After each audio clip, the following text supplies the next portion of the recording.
God wanted the entire world to know that He created the world and that the world belongs to Him.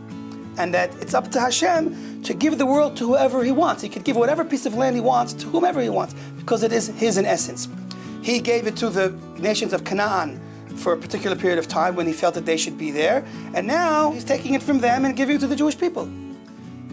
When the Jewish people entered into the land and conquered it, the nations were very upset and they complained, and we actually hear the same complaint echoing until this very day. Listim atem, you Jews, you people of Israel are bandits. You stole our land. Now this very question is very puzzling, because when you think about it, the way of the world is that the strong survive and they fight wars, and whoever conquers a land through war, certainly almost throughout entire history, was able to keep that land. And as long as they were strong enough to hold on to it, it was theirs. That is exactly the way that the nations of Canaan got their land in the first place. They conquered it in war.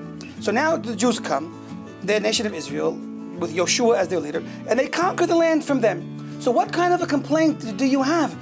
So they're not really making a complaint because we beat them in war. What they're complaining about is this.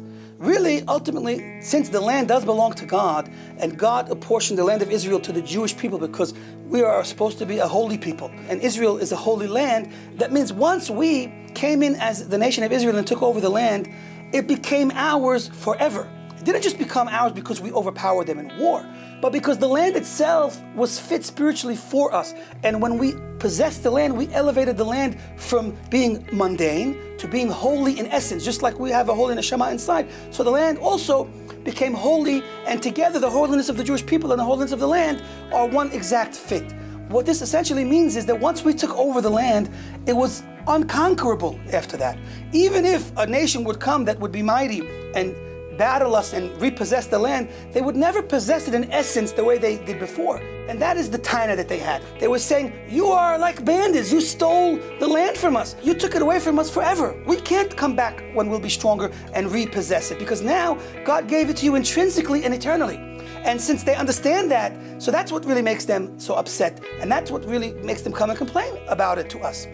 So with this, we could appreciate and understand why this particular little tiny dot on a map is what people have been fighting for ages. And unfortunately, we see that we're still fighting for it.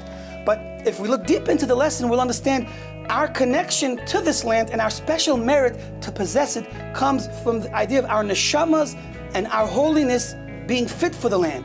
So the best defense that we can have, or even the best offense that we can have to possess and control our land, the land of our ancestors, is to connect with Hashem and to connect with our neshama and to live the way that Hashem says to in the Torah. Then the land is fitting for us, and then we will certainly deserve it. Maybe merit to see speedily in our days Hashem's mercy, where He will decide to give us the land back and rebuild our Beis Hamikdash that we've been waiting for so long.